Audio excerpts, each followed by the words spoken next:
Dr. Adrian Knox always thought the world would end in a fiery explosion, or maybe an implosion from the weight of too many bad decisions.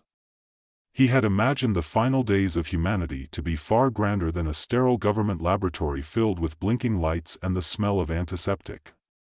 Yet, here he was, pushing buttons on a machine that hummed in quiet approval as it brought life back to a wilting houseplant. "All right, let's see if you come back this time," Adrian muttered to the plant. It had been through this process before, too many times for Adrian's taste, but each time something new was learned. He sighed, the weight of his purpose creeping in. "If you don't come back, I swear, I'm not watering you again. You've had your shot." He flipped the switch.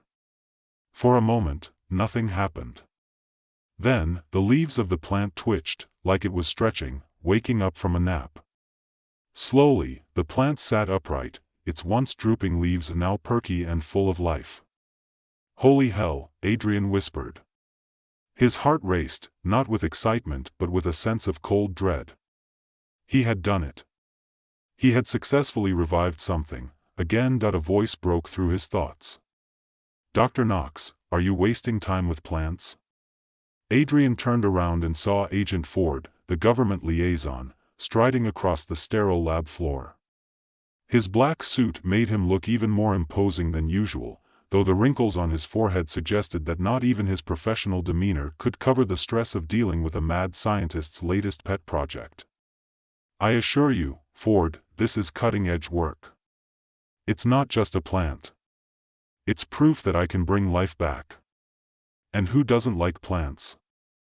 Adrian leaned against the table, attempting to hide his unease behind casual humor. Ford's eyes narrowed as he glanced at the plant, its leaves twitching. "The government doesn't care about plants, Dr. Knox. We care about people. Dead people, specifically." Adrian's stomach churned at the words, though he tried to keep a poker face. He had heard whispers. He had seen the files. He had known, on some level, that this day would come, but he hadn't expected it to feel so real, so urgent. "I'm sorry, what?"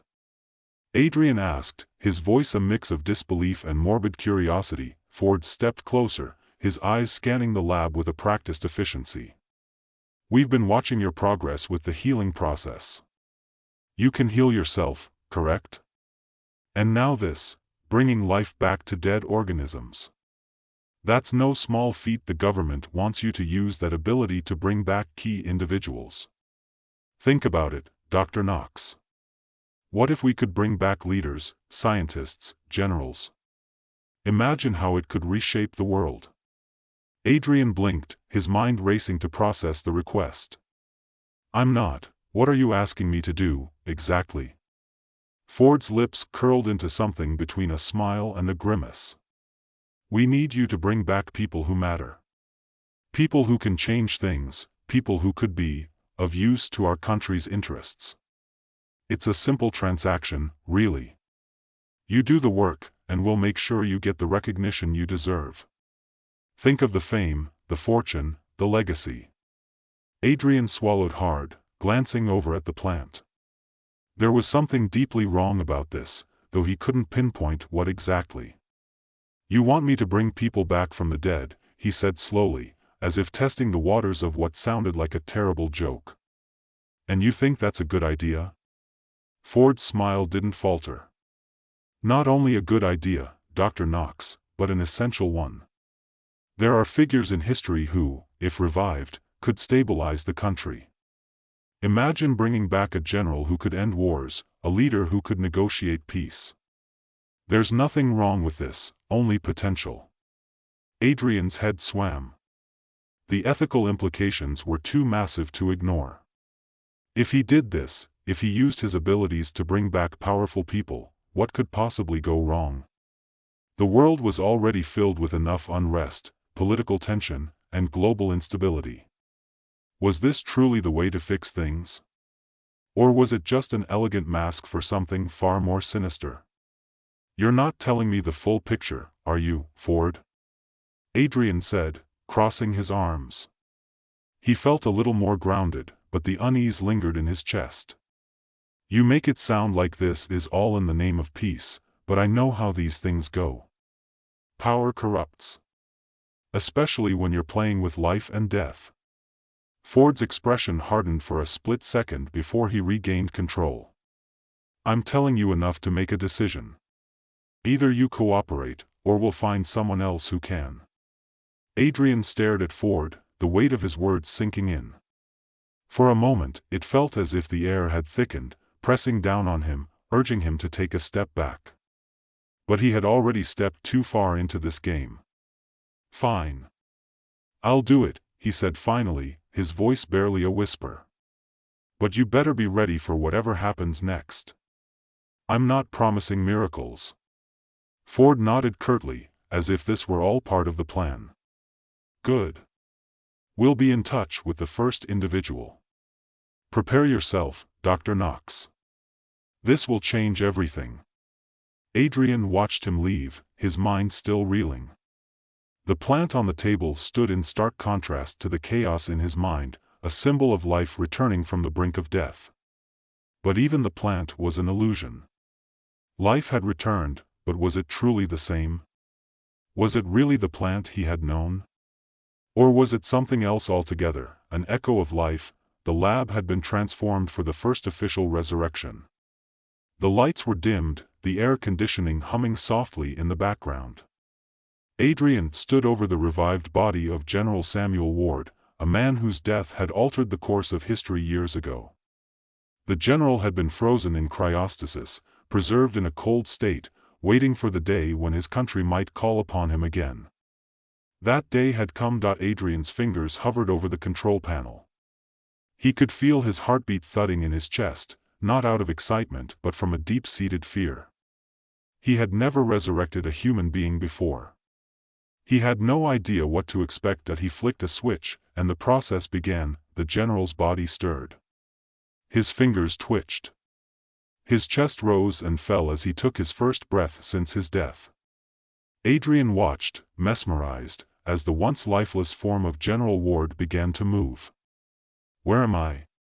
The general's voice was raspy, like someone waking from a long, deep sleep. Adrian took a step back, unsure of how to respond.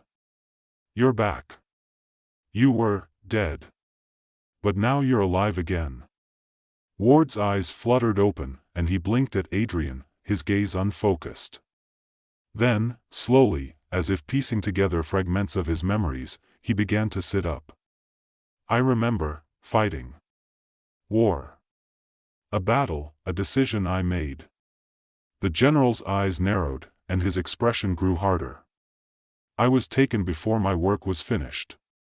Adrian swallowed, his instincts screaming that something was wrong. He had expected confusion, but not this. What do you mean, your work? Ward's eyes locked onto Adrian, and there was a sharpness to his gaze, a new edge that hadn't been there before. I was in charge. I gave orders, and they were followed. If you've resurrected me, then there is unfinished business. The world needs leadership. It needs strength. Adrian felt a chill in his bones. This wasn't the man he had read about in history books. This wasn't the general who had once been a hero. This was something else, something darker. As Adrian continued with the government's demands, resurrecting more and more figures of historical importance, he began to notice patterns emerging. The individuals he brought back, politicians, philosophers, scientists, were different from their original selves. Their memories, their personalities, seemed to shift, distort, and sometimes even twist into something darker. He had brought back Professor Eleanor Hayes, a brilliant scientist who had once been a mentor to him. But when she woke up, she wasn't the same. She had none of the warmth Adrian remembered. She was cold, distant, calculating. As she scanned the lab, she barely acknowledged Adrian's presence. Do you really think you can control this, Adrian? She asked, her voice flat. You think you're bringing them back as they were, but you're only resurrecting their shadows. Adrian recoiled at the harshness in her tone. What do you mean? You're you, aren't you? You're still, no. She interrupted him with a sharp gesture. You're playing God. And you've no idea what you're truly meddling with. Adrian's stomach churned. The more he brought people back, the clearer it became that something about the resurrection process was fundamentally wrong. These people weren't the same as before. They were different. Adrian stared at Professor Hayes as her cold, calculating gaze pierced through him. The woman who had once mentored him, who had helped shape his academic career, now stood before him like a stranger. Something was terribly wrong. The warmth, the humanity he remembered in her, was gone. In its place was a chilling precision, a sharpness that felt almost predatory. "You're not her," he said, almost to himself. "You're not the person I knew." Her lips curled into a faint, cruel smile. "Of course I'm not," she said flatly. "The resurrection process doesn't bring back people as they were. You're only fooling yourself if you think otherwise. What you're doing is nothing more than a hollow imitation." Adrian felt the weight of her words settle on him, heavy and suffocating. His stomach churned with an uncomfortable sense of dread. How many more lives would he have to destroy before he understood the true cost of his actions? What had started as an innocent experiment, his ability to heal, to bring life back, had grown into something far darker. The government, with its insatiable hunger for power, had turned this gift into a weapon. And now he was the one holding it, unable to stop it. He needed to know more. He needed answers. But those answers, he suspected, were locked inside the very people he had resurrected.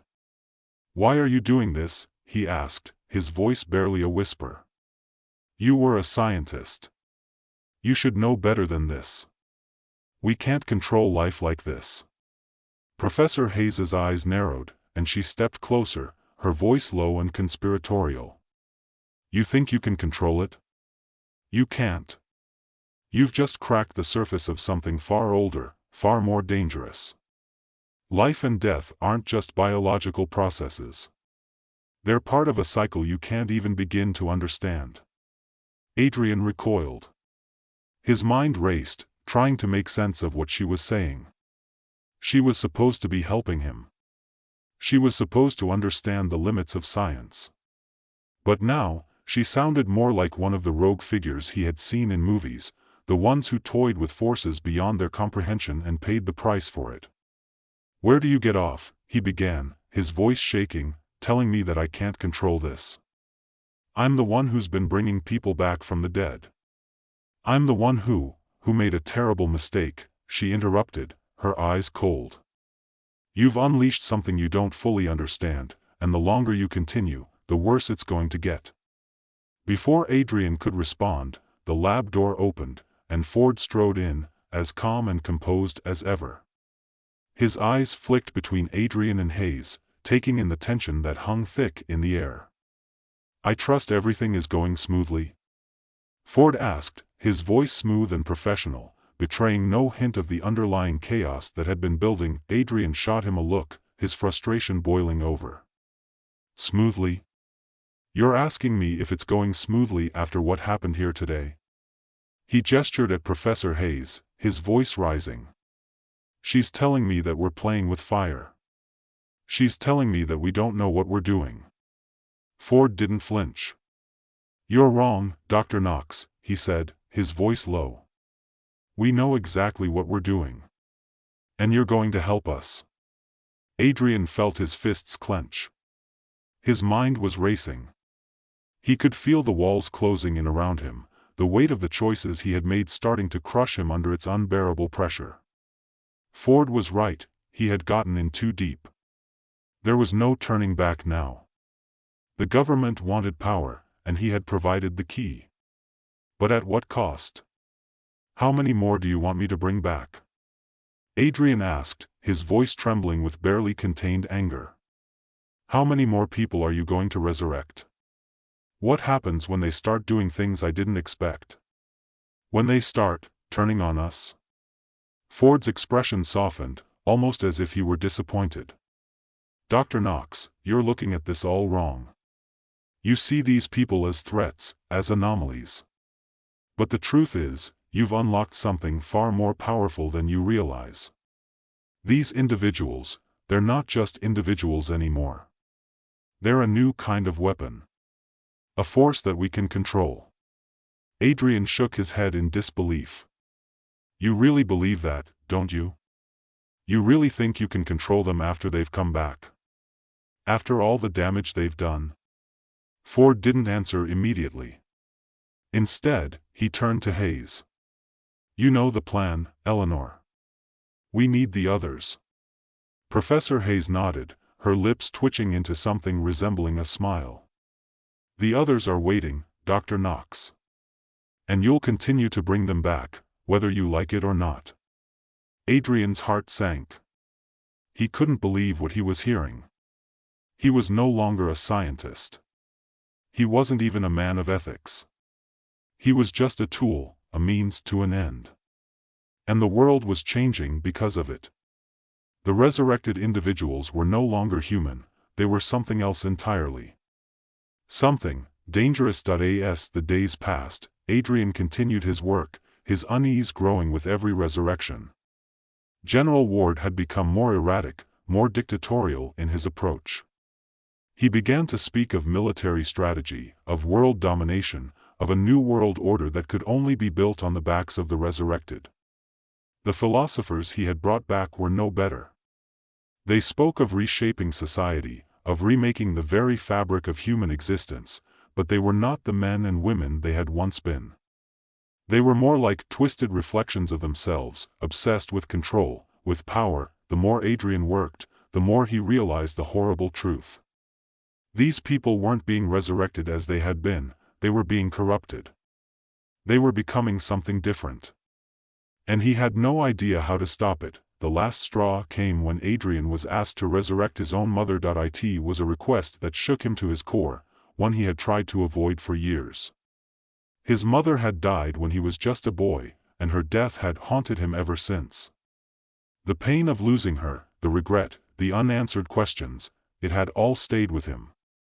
And now, he was being asked to bring her back.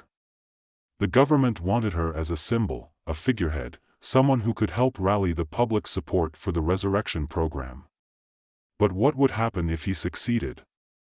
Would she even be the same? Adrian hesitated for days, the guilt and fear gnawing at him.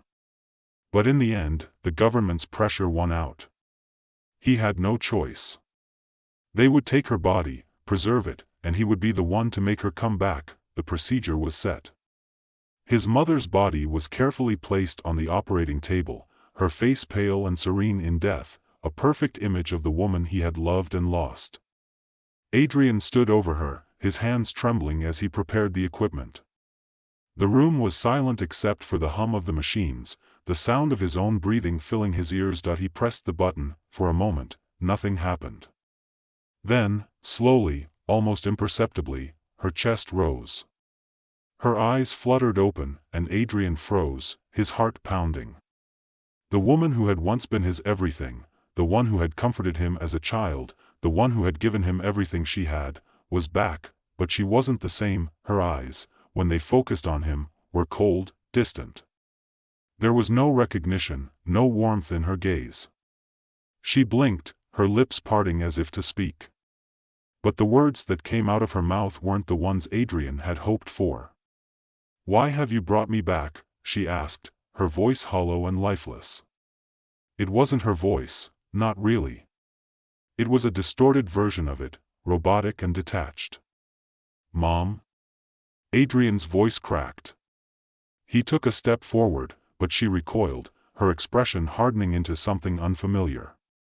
"I am not your mother," she said, her voice devoid of emotion. "I am what you made me. And you will pay for this."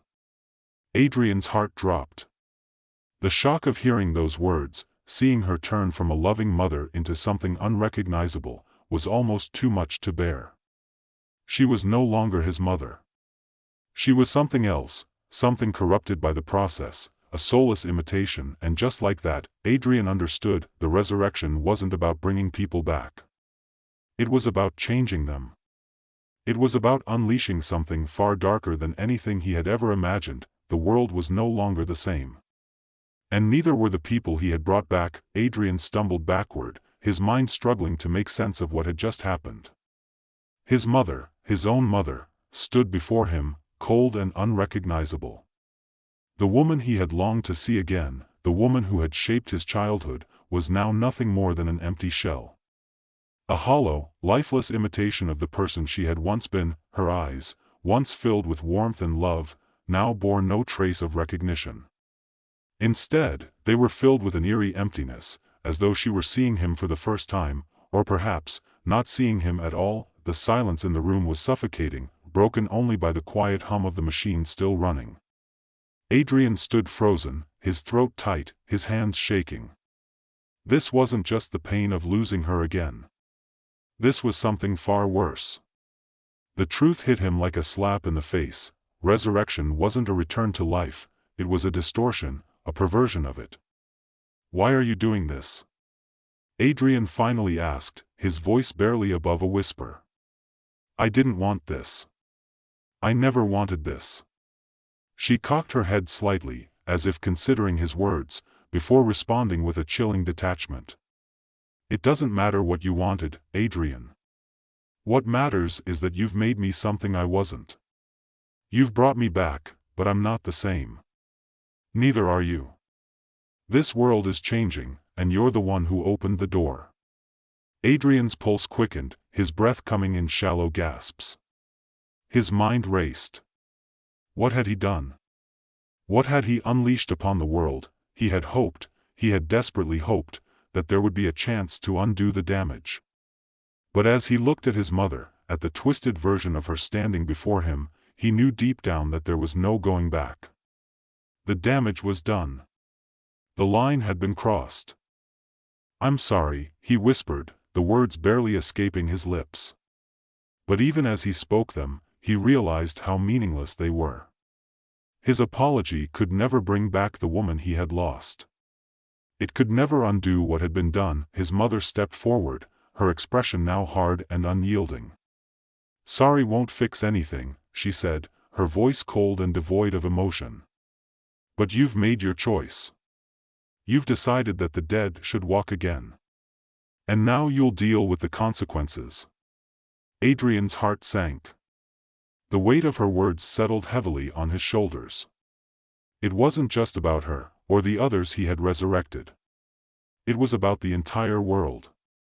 He had opened a door to something dark and uncontrollable, and now he was trapped in it. Before he could respond, the door to the lab creaked open, and Ford stepped inside.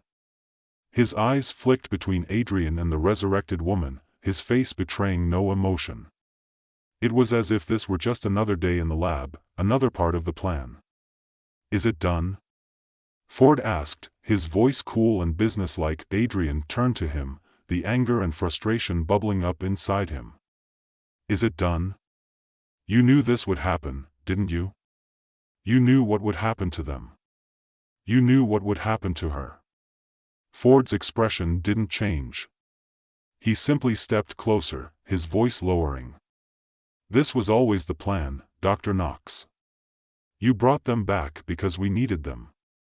These people are no longer the same, but that's what makes them useful. We've created something new. Something that can change the world." Adrian's fists clenched at his sides, his body tense with the urge to lash out. "You've created monsters," he spat, his voice shaking with rage. "And now, you want me to help you control them?" Ford didn't flinch. He met Adrian's gaze with the same cold, calculating stare that had become all too familiar in the past weeks. "Control isn't the issue, Dr. Knox. Power is. And power, as you should know by now, can never be trusted to those who are weak. We need the resurrected to help us achieve our goals. With their knowledge, their skills, their drive, we can reshape the world. You're a part of that, whether you like it or not." Adrian felt his chest tighten. "I won't be a part of this anymore." Ford's eyes hardened. "You don't have a choice." The word stung, and for a moment, Adrian's body went cold with the realization that Ford was right. He had crossed the line, and there was no going back. His involvement in the Resurrection Project had made him a tool of the government, and now he was trapped in a situation far beyond his control. But as the anger bubbled up inside him, a flicker of something else sparked in Adrian's mind, a plan. A way out. He wasn't going to let this go any further. He couldn't. "I don't care what you think," Adrian said, his voice low but steady. "I'm done with all of this. You've made your monsters, Ford. But I'm going to stop you." Ford's lips curled into a thin smile, but there was no warmth in it. "You're welcome to try, Dr. Knox. But remember this, you're the one who started all of this. You're the one who opened the door. You can't just close it now." The silence that followed was thick, heavy, as if the very air had been sucked out of the room. Adrian's heart raced in his chest, and he could feel the weight of his choices pressing down on him. He was alone now. No allies. No friends. Just a government willing to use him, and a world on the brink of being changed forever, but he wasn't ready to give up. Not yet. "Maybe you're right," Adrian said, his voice cold. "Maybe I opened the door. But I'll be damned if I let you destroy the world with what's come through it." Ford's smile faltered, just for a moment, before he stepped back, his eyes narrowing. "Do what you have to do, Dr. Knox. But remember, if you try to stop this, you'll be fighting more than just the government.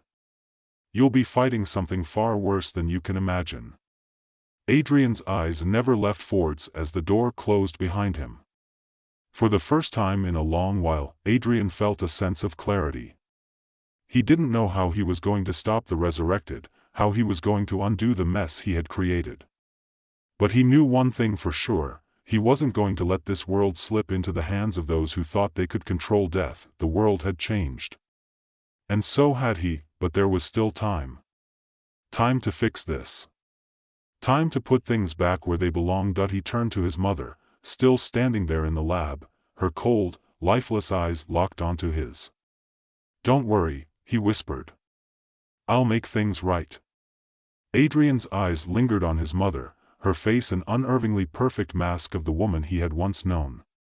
The sterile, brightly lit lab seemed to close in on him, the hum of the machines buzzing louder in his ears.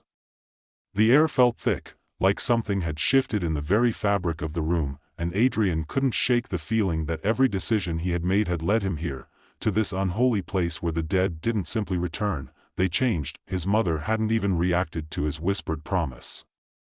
She simply stared at him with those hollow, empty eyes, as though she were already lost to him, buried beneath the layers of something he couldn't quite understand. It wasn't her fault. She hadn't asked for this. But he had brought her back, and with her return came a dangerous knowledge, one that spread through the resurrected like a sickness, corrupting them in ways Adrian could never have predicted. He took a deep breath, trying to steady himself. Ford's warning echoed in his mind, but he pushed it aside. There was no more time for hesitation, no more time for second-guessing. The world had already started shifting, and if Adrian didn't do something now, if he didn't try to stop this, the consequences would be far worse than anything he could ever imagine. His mother's voice broke through the silence. "You're wasting your time, Adrian," she said, her tone sharp, devoid of warmth. "You think you can stop this? You think you can control what you've unleashed? It's already too late." Her words stung, but Adrian didn't flinch. He had no more tears for this twisted version of the woman he had lost. There was nothing left of her. Nothing that could be saved. "What happened to you?" he asked, his voice strained. "What happened to the person who used to care for me? The one who would hold me when I cried, when I needed comfort?" Her lips barely moved, but her eyes, their emptiness seemed to deepen. "The person you remember is gone," she said flatly. "I am who I am now, and nothing you say will change that." He turned away from her, his heart racing. His stomach churned with disgust. He had to move. He had to stop it before more people, more souls, were twisted by the process. The government, Ford, and the others had no idea what they were playing with. They thought they could control the resurrected, but they couldn't. They were nothing more than tools to them, pawns in a game they didn't understand, but Adrian understood. He had seen the patterns. He had seen the changes in the resurrected, the way their minds bent and cracked under the strain of being pulled from death and forced back into life. He wasn't just fighting the government anymore, he was fighting something much older, something much darker. He stormed toward the door, the cool metal beneath his hand a brief comfort. He needed to find Ford. He needed to stop this before the resurrection process claimed more lives, before the world was forced to bow to the whims of those who believed they could harness the power of life and death. The hallway outside the lab was eerily quiet. The fluorescent lights flickered overhead as Adrian made his way down the corridor. His mind raced, going over the possibilities. He could go to the media, to the public, expose what had been done, but that would take too long. By the time the world learned the truth, it would be too late. The resurrected were already starting to form factions, working behind the scenes to consolidate power. Adrian needed to act fast. He needed to get to the heart of the operation, where the government kept the other resurrected figures. Ford had made it clear that these individuals were the key to his plans. But Adrian had also realized something crucial: these figures weren't the same as they once were. They were corrupted. And if he didn't stop them, they would become the world's rulers, its tormentors. The elevator doors slid open with a soft ding, and Adrian stepped inside, punching the button for the underground level. The deeper he descended, the heavier the air seemed to get, pressing in on him, suffocating him with the weight of the secret he was about to uncover. His hands trembled, but he forced himself to stay calm. The elevator came to a halt with a soft jolt, and the doors opened to reveal a cold, stark hallway. The walls were lined with steel doors, each one marked with a name and a number. The air was thick with the sterile scent of antiseptic and the faint hum of machinery. The place was a vault, a containment unit for the resurrected, a prison for those who had returned from death. Adrian felt the weight of his own heartbeat in his chest, steady and strong, but each step he took felt like it was dragging him deeper into a nightmare. He had to find the control room. He had to shut it all down. He turned the corner, and there it was, a large, reinforced door with a single guard standing outside. Adrian's pulse quickened, his breath hitching as he realized that this was it, the place where it all began. The room where the government controlled the resurrected. The place where the power he had created was being used to manipulate and control. The guard looked up as Adrian approached, his hand instinctively reaching for the weapon at his side. But Adrian was faster. With a quick move, he grabbed the guard's wrist and twisted, sending the man to the ground with a sharp grunt of pain. Adrian didn't hesitate. He grabbed the guard's keycard from his belt and swiped it through the reader. The door clicked open, and Adrian slipped inside. The control room was dimly lit, with rows of monitors displaying the faces of the resurrected. Some were asleep, others awake, their eyes vacant and unblinking, staring at the camera feeds in front of them. The room was eerily silent, save for the low hum of the machines, and Adrian felt the weight of the room press down on him. He moved toward the central console, where a few government officials were gathered, their eyes trained on the screens in front of them. Ford was among them, speaking in a low voice to a couple of men in suits. They looked up when Adrian entered, but Ford's expression remained cool, almost amused. "Dr. Knox," Ford said with a raised eyebrow. "I see you finally decided to join us." Adrian didn't respond. He moved toward the main console, his hands shaking with a mix of anger and fear. He needed to act quickly. He needed to stop them before they could resurrect any more people, before they could bring even more of these dangerous individuals into the world. "What are you doing here, Adrian?" Ford's voice was calm, but there was an edge to it now. "This isn't your decision anymore. You've done your part. Now, step aside." "No," Adrian said, his voice steady despite the pounding in his chest. "I won't let you do this." Ford's eyes narrowed.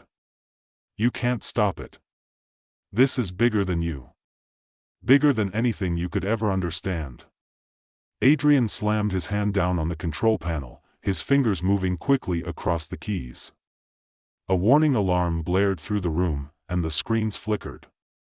The resurrected figures began to stir, their eyes snapping open, their movements jerky and unnatural. Ford stepped forward, his voice now laced with anger. "What have you done?" Adrian's heart pounded in his chest as he continued to deactivate the systems, one by one. "I'm shutting this down. You've created monsters, Ford.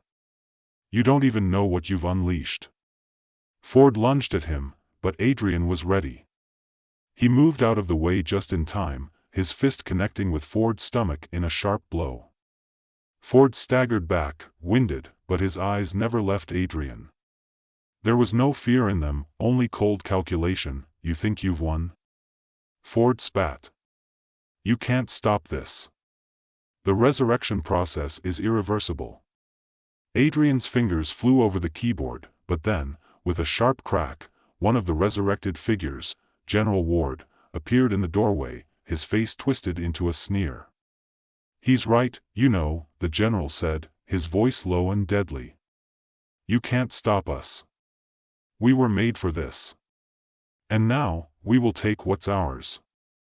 Adrian turned, his breath catching in his throat.